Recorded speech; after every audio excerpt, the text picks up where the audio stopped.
अस्सलामुअलैकुम। आज तुम साथ ट्रैक्टर उठा रहे हैं मैती 260 तो मकई गाँव लगे हैं। आप देख सकते हो, ये मकई दिखाओ, ये 2 किलो की मकई है, 2 किलो की है। और इधर सूख रही है कुछ।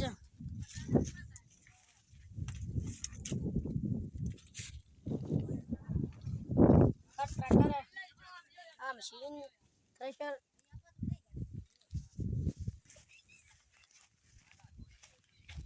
आज जनाब साढ़े फुट्टा है गया माशाल्लाह फुल चाई होती ने ते पकदिया पे सिर्फ और 15-20 दिन फुल तैयार हो जाएंगे।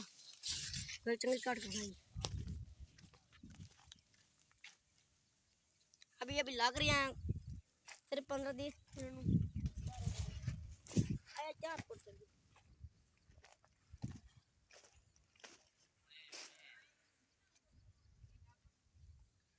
आप देखो अब तैयार हो गए हैं। इसे हमने कल पानी लाया है तो बहुत बेहतर होगी आगे से। तो